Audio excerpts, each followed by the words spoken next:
Businesses tend to focus on revenue, profits, and getting loyal customers. But how about healthy workplace culture? You're listening to How I Turned the Corner, where Kendra Prospero leads eye-opening conversations that most business leaders avoid. The right way to address employee challenges. Listen to real-life stories of workplace struggles, giving you valuable advice on what must be done to make every employee truly satisfied and fulfilled in their job.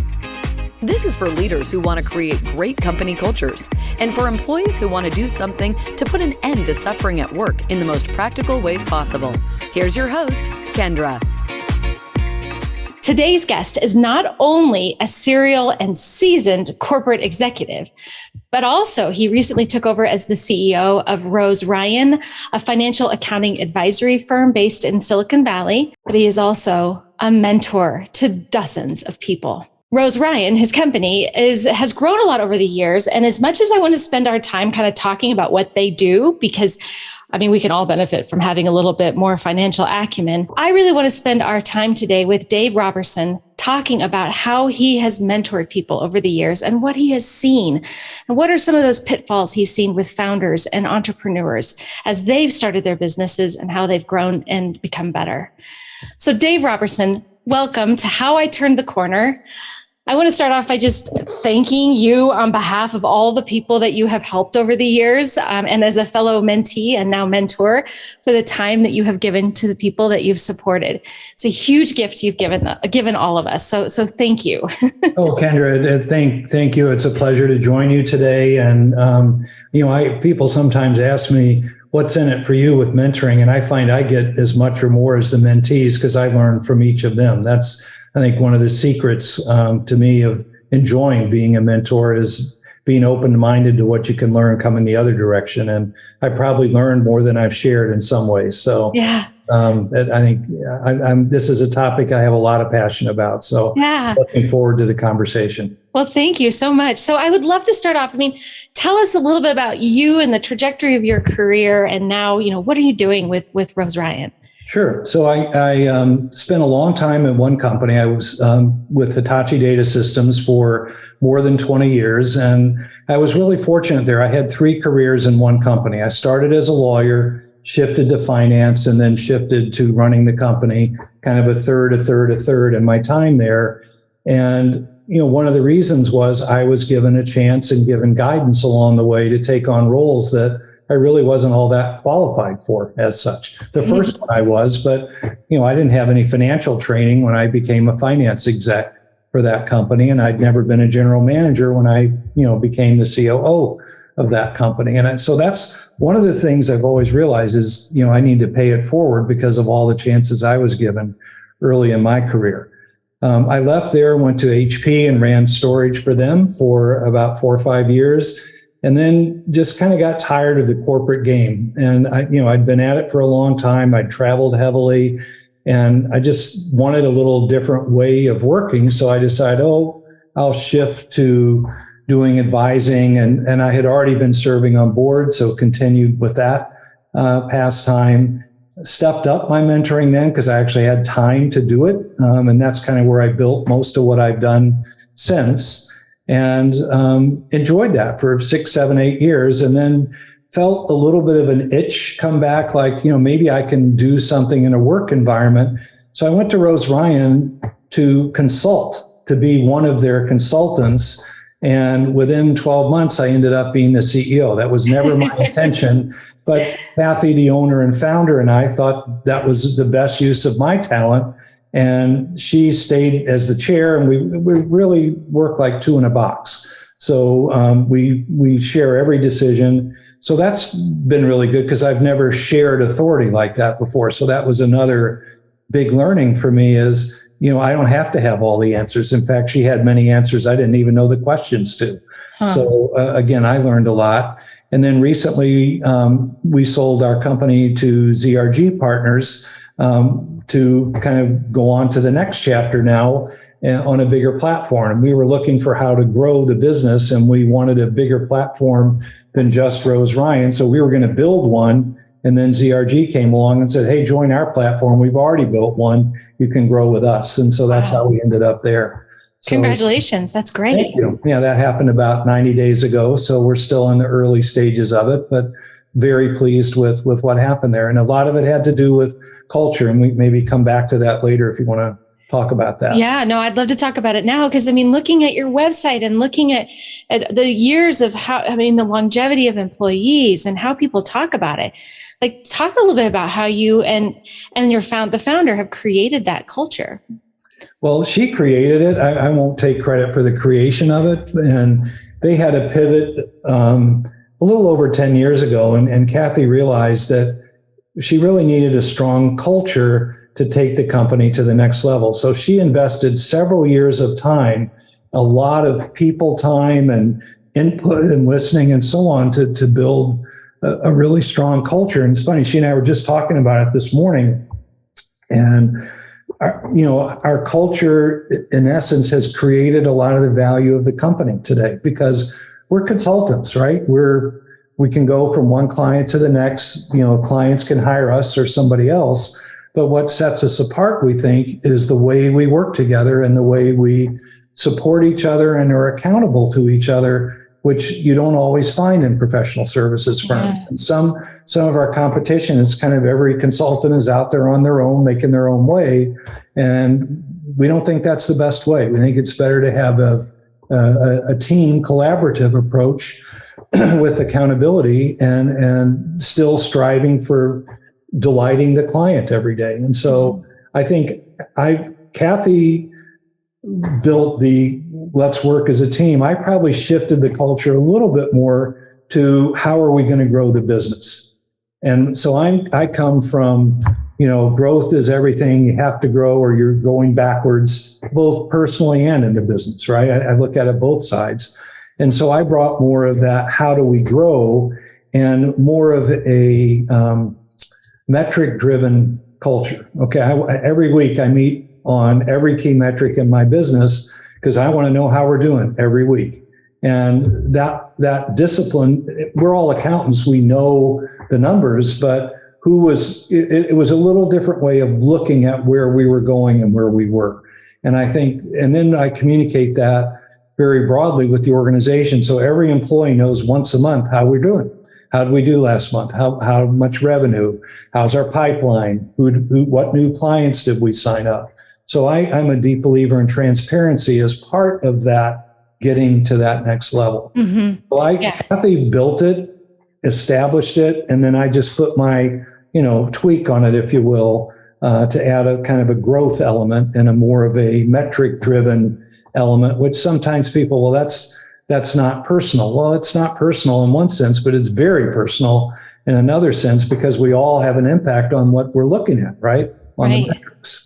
For sure. And I think employees benefit a lot from both the transparency and knowing the health of the business, because then they know the impact they can have. They're more on the lookout for ways to reduce costs and increase the profitability. They're looking for ways to bring in more revenue, looking for those efficiencies, where if you don't give them that transparency, how are they ever going to know that? Mm-hmm. And then the second thing I think also is that people really benefit from having a goal. And I think this is something that's very overlooked by founders and entrepreneurs and I hear this a lot, and maybe you've heard this in your journey too, where they'll say, I don't want to corporatize things. And both you and I came from a corporate background, so we know what that means, right? Mm-hmm. And it isn't pleasant. It's politics. It's all kinds of crummy things. But the good part about corporatizing things and setting goals is that then people have a clear idea of which direction we're all headed. Mm-hmm. And that's where I think metrics can be wonderful and helpful too. Yeah, well, we work with our clients on metrics all the time, and one of the conversations that always I have a lot of pleasure about is, well, what are your metrics and how do people know if they're succeeding in your company? And if they don't know, then they don't know. And so how are you going to harness that energy to move a company together to a new place or to the place you want to go, unless people really understand what their piece in that pie is and what the expectations are. And measurement doesn't equal punishment. I think a lot of people think, oh, you're going to measure me and you're going to punish me. No, just the opposite. We're going to measure you so you can do better. Mm-hmm. And that's a different mindset. I think people, in the corporate environment, you can't miss a number, you can't have a bad day, or everybody's all over you. Oh, you're a failure, you're this, you're that. Like, no, we do this to learn and grow and change. And Kathy and I say, we like failure. And everybody's like, you guys are crazy. No, we like failure because it means we're trying new things and we're learning. And the key is, what do you do with the failure? Right. You fire the person and kick them out. Well, that tells everybody don't try, because if you fail, you're out. Or do you say, what can we learn from this? And let's not talk about who's at fault, because that's where a lot of people go, is who caused this problem. Yeah, that and finger pointing. We probably know who caused it, but that's not the issue. Are we going to learn and grow and change? Or are we going to make the same mistake again? Yeah. So I look at failure as a real positive thing. Now, there's some failures that are too big and the person has to go.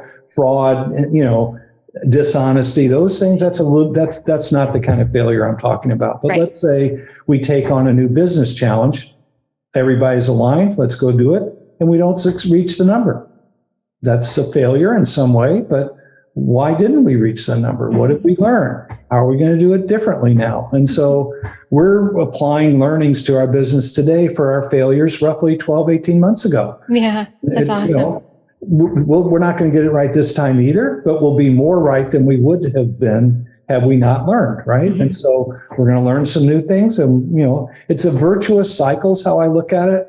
And then people are willing to try. That's the whole point, is willingness to try something new without fear of losing your role or being punished or somehow losing favor, right? Mm-hmm. So you almost have to celebrate the failures in a funny way. Yeah, exactly. Well, you do have to, if you get angry about it and you flip out about it, that creates an accidental culture, I think, of fear. I agree. And I don't think that anyone thrives in an environment where they're fearful. And that certainly doesn't spark innovation. Fear does not result usually in innovation, or if it does, it's short term. I would suggest it never does, because if you're in the fear zone, you're not creative. You're worried about things. You're not thinking about what could happen, what could be, right? Yeah. So tell me, like, what, with all the people you have mentored, do you hear patterns where you kind of sit down with a founder or an entrepreneur early in their journey and they're in this startup phase, whether it's in your role as a mentor or even your role as a consultant at RoseRyan? What are some of those things you hear in the early days where you just know in your heart, like, oh, that's going to be a problem later? Mm-hmm. I think there's two or three things. One is an unwillingness to listen. And I have been amazed, and some people I've had to walk away from, or they just said, Dave, I don't even want to talk to you. I'm like, okay, fine. That's, we're not meant for each other. That's okay. They think they know all the answers. Yeah. And that is, again, what I look for, curiosity.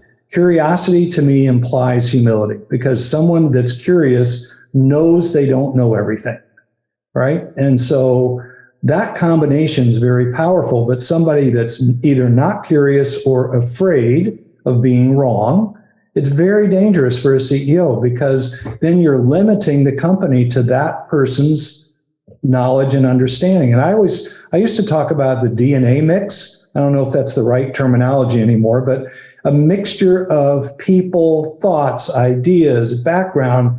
And so you as the CEO need to tap into all that DNA to really make a better decision. So that when I see somebody not willing to do that, it's a huge red flag for me, because they will not succeed over time, and their team won't be stronger over time because it's limited to what's in their head. That's it, right? Right. And so that's one red flag, if you will. A real positive one I see, though, is the flip side of that is somebody that's taking time to listen, that takes on what they hear, right? It's one thing to listen and do nothing. It's another thing to listen and change. And I think to me, that's a powerful leader is, you know what? And Kathy's a great example of this. She and I can be totally honest with each other about what each of us is doing. And it's okay, because we're both willing to listen. And I gave her some feedback last week. I said, somebody said we were defensive. They were talking about the two of us. And we looked at each other like, how could they think that? But then it's like, no, they said it, so they think it. So they could be wrong, but what are we going to learn by this, right? And so that's an example of just being open to what's out there. And it may not make you happy all the time, what you hear, but having that ear to the ground. And if people don't listen, they're never going to hear it. Right. The other thing I look for is, where do they engage? So I like engaging all levels of the company, because if you're only talking to your leadership team, you're not getting all the truth, if you will. And I'm not saying people are lying, but there's a truth that comes 1-2 layers down into the organization. And you talk about empowering somebody, try talking to that first line person as the CEO. First thing I go, oh, I'm in trouble. What, I'm like, no, you're not in trouble. I want to know what you think. I had a great example of this when I was leading a team for RoseRyan. It's actually before I joined the company. I was working on a project with them. One of the people on the team, we were in a meeting and we were trying to decide whether to hire somebody to join that team. And so everyone on the team interviewed the person, and I had them all sit in the room. I said, all right, what do you think? One by one, we went around the room and I got their opinion. Somebody came up to after the meeting and said, Dave, in my entire career, nobody has ever asked my opinion. That's awful. Well, yeah, no kidding. And so I started mentoring her, and she's moved on and she's grown tremendously since that time, not because of me, but because she suddenly felt like she had a voice. Right. And that was a really powerful lesson to me. Like, oh my gosh, what other people working for me have voices they've never used before? Right. Or they're afraid to use, or no one's ever asked before. And so one of the things I try to do in meetings is make sure I get all the voices. Yeah. And, sometimes people, why are you doing that? It's like, I want to know what everyone has to say. Yeah. And so one thing I need to do sometimes is shut up and listen. Because I have this tendency, here's where we're going to go. Let's go. And one of another example, recent past, one of my team said to me, Dave, we want you to come to a meeting and not say a word for an hour. How was it? We want you to just listen to us for 1 hour, because you never get to the end of what we want to tell you. You always have your answer before we get to the end. And I'm like, wow, I didn't like that, right? I'm like, this isn't going to be a fun meeting. They're just going to yell at me for an hour. Well, it turns out they didn't want to yell at me an hour. They had some really powerful things they wanted to tell me. And I thought, wow, I love this team. They got the guts to say to me, shut up for an hour so we can talk to you. I took that as a good thing, right? Yeah, it's great. I didn't like it. I didn't want to hear it. And I was like, no, when I went into that meeting, but I came out of the meeting really empowered, right? Yeah. So again, so those are the things that just kind of this open-mindedness to me. And I'll tell you, if your mentee is not open-minded, forget about it. You're wasting your time. For sure. Yeah. They have to. And I think there needs to be a goal as well with the mentoring relationship. It's got to be an outcome that you're both striving toward on some level. Mm-hmm. Yeah. Yeah. Right. Well, so now I came from corporate America as well. I actually worked for Hewlett Packard for the old Colorado Memory Systems division, 90s, and then went to IBM for 12 years. So I was in corporate America for a long time as well. Mm-hmm. And so how has the journey been for you, going from being in these very large organizations with a lot of, really strong balance sheet, to now being on your own as an entrepreneur and, CEO in this organization? What's been the most acute difference that you've noticed between those two settings? I'm going to tell you a funny one. One of the biggest, when I first became CEO of RoseRyan, it was the first time in my entire career I controlled my calendar. Now, that is a funny thing to say, but I was always beholden to somebody else's calendar. Wow. And if they said jump, you jumped. You didn't have a choice. Come to this meeting. Well, I had other plans. I don't care. Come to my meeting. I need this meeting. So, but then I thought about that, like, okay, now what am I going to do with this power? So am I going to do to everybody what was done to me, or am I going to behave a little bit differently? So my first year, I actually set up my entire calendar for the first year. Here's when we're going to meet. Here's my expectations. Here's what you're going to have to deliver at these meetings throughout the whole year. And I think that gave people freedom in a way, because they knew this is what Dave expects. This is what I need to do. And it was good for me, because then it's like, it's a cadence that is right for the business, right? So setting a cadence and then adjusting as you need to, of course, that was powerful for me because again, I had never had the power, and I don't like to think of it that way, but the ability really to determine how the company was going to spend time. And so I think, as a first-time entrepreneur or first-time leader of a business, that's a really important consideration. Inside these big companies, how you spend your time, you get lost in the machine, right? But in a smaller company, how every person spends their time is important, right? One person's contribution out of 100 is very different than one out of 100,000, right? So trying to align where people were spending time and being deliberate about it rather than reactive to it, I think was probably the biggest change that I found possible at the time. And then the other thing that's really, really important to me is a very flat organization. RoseRyan has 3 layers. That's it. There's me, and I count Kathy me as one layer. There's the people that report to me, and there's the people that report to them. That's it. Okay. And what's been the benefit of that? Why do you, because you have 120 some odd employees now. Yeah, that's a lot. So how, for that kind of a structure, how has that benefited RoseRyan? Because we can move like that. Okay. And people feel, and again, just great example I just shared with you, right? One of my teams, one level, there's somebody between me and that team said, we want to talk directly to you. Yeah, great. Let's go. Right. And they were comfortable with that. And so back to the listening thing, if I don't have that, then I've just cut off a big piece of the organization. And Kathy and I this last week we're doing a roundtable with every employee in the company. We've been owned by ZRG for 2.5 months. So we invited groups of 10 or so, spend an hour with the two of us, and tell us what's on your mind.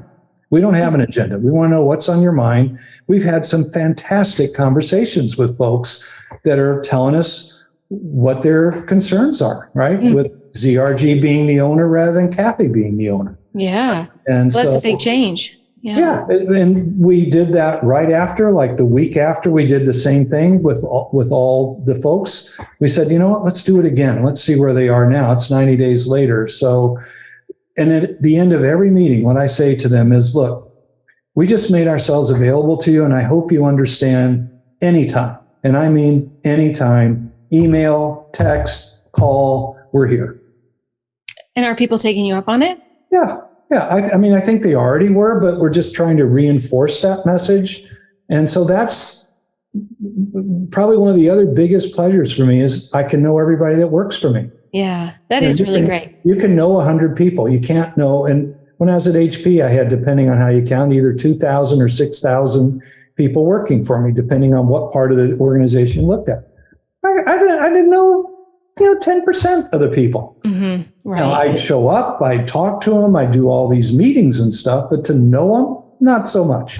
Right. And so knowing them is more than what they do. It's who they are, right? And what their strengths are and how to take advantage of that. Well, that's actually what we're finding, and we've been finding for years, is like the number one thing we can do for our employees, no matter the size of the company, is caring for people, caring for them and helping them feel like they are connected to the organization in a deeper level and almost as a community. And I don't know if you've ever thought of... I like that word. I think that's a good word to use.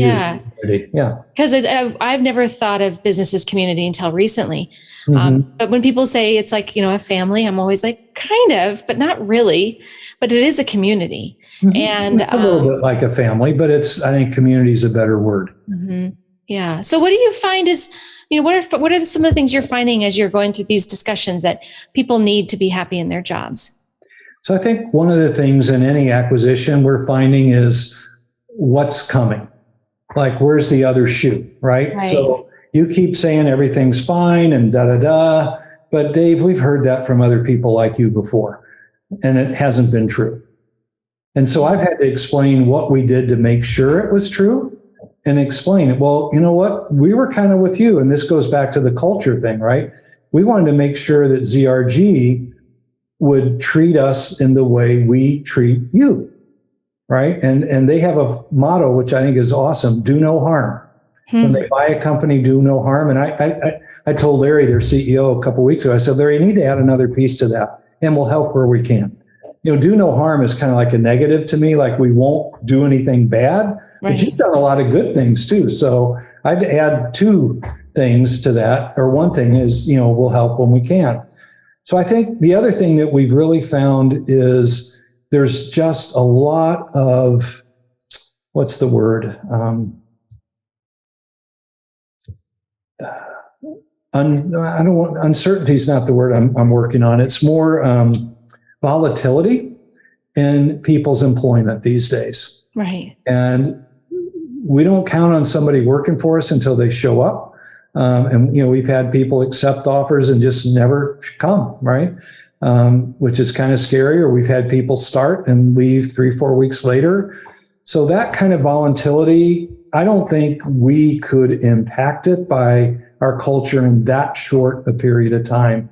I read a great article, I can't remember where it was from this weekend, saying 90 days is the magic number, that if you can keep an employee there for 90 days, they're probably committed for some longer time.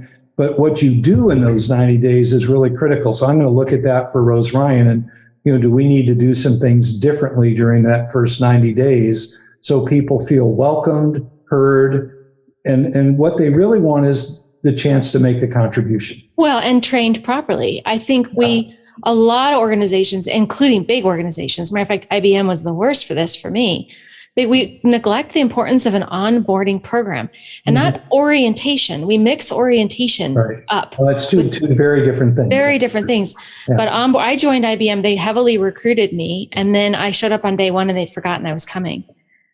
Oh, gee. So, Kendra, that's like, come on. So for 6 weeks. 6 weeks, I didn't have a job, really. I swept labs. I rewired because I had a technical background.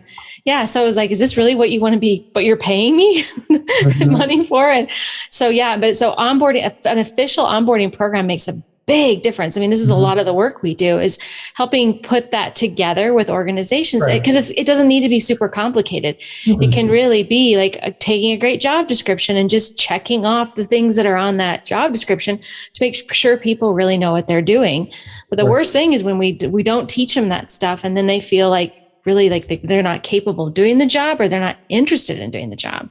And that's why I think people leave. Yeah, and we're looking at using buddies to help with that too. That's great. That are more, that have been with us for a while and know the ropes a little bit. In fact, I just hired someone that'll be a consultant and a manager for us. And I've got a couple people I've already said, I want you checking in with him every week just to make sure he's coming up to speed. And then I told him the same thing. These folks are there to help you take advantage of them as you move forward. So that's kind of an informal. We don't have a formal program, but I think we're looking at doing something like that. Yeah, that's great. With that. Yeah, and I do think buddies are a phenomenal way to do that. Different than a mentor, that they're actually they're doing that job and they're teaching people how to do the job, hopefully, and kind of looking over their shoulder, which is very different from mentoring, which is much more about kind of coaching, right? Yeah. So then kind of as a final thought, like what are some of the things that you would recommend in addition to being a great listener, being open-minded and transparent? Was there anything else that you feel like founders and leaders need to do to get their businesses moving faster in regards to their people? So I think one thing I'll maybe leave with this thought, it's important to help people find the answer without being told the answer. I don't know if that makes sense to you, but a lot of meetings, I know where we're going. I know the answer, but I need the people I'm working with to get there with me so they own the answer. And it's funny, Kathy's seen me do this a few times. She's like, why do you spend so much time doing that? I said, Kathy, I spend the time so that when the decision's made, everybody's aligned. They've all been heard. And we've made a better decision because we took the time to listen. Because if I could just go right there, but almost every time I go and listen to what other people think, I come to a better place. Almost every time. It's rare that I don't get an insight that I can't then build into a better decision. And I think that's trusting your team, expecting them to care, expecting them to be able to help. That's a good thing because then you're respecting the person. You're saying, you're here, I trust you, I believe in you, and so help me make this decision. It's very empowering for that individual. And then what would you want? A group of people that are empowered, curious, learning, questioning how to get there better, faster, whatever it is you need to do. That's powerful. That unleashes the power of the organization in a way that you can't if you're just, sitting in your ivory tower or dictating what needs to be done, because no one knows it all. No one. I don't care how smart you are. Nobody knows everything. And so that to me is to unleash the power of your team is the most powerful thing a CEO can do. And I think sometimes CEOs think, oh, I have to make all the decisions. I have to do this and that. No, you don't. You really don't. No. Get your organization to help you make those decisions. And number one, your life gets easier because everything's not on, your shoulders. But at the same time, your team that's how you keep people around. They feel like, if I talk to my mentees, this is a great lesson I get from them.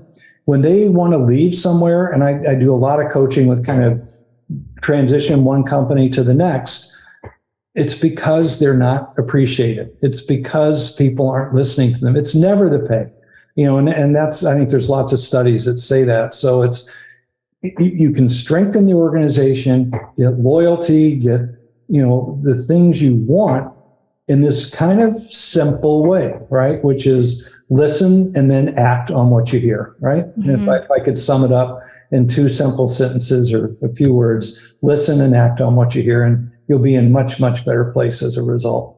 I love that. Well, Dave Roberson, thank you so much for taking the time to join us today on How I Turn the Corner. I really appreciate all that you do for all these individuals, and just wish you the best of luck in your continued tenure there at RoseRyan. Kendra, thanks so much. It's a real pleasure. You can tell I have a lot of passion on these things. So it's a topic I love talking about. Thanks for giving me a platform to have the conversation. Really. Thank you. Thank you. All right, everyone. Well, thanks for joining with us today, and we will tune in a couple weeks for our next interview. Thanks so much for joining How I Turned the Corner.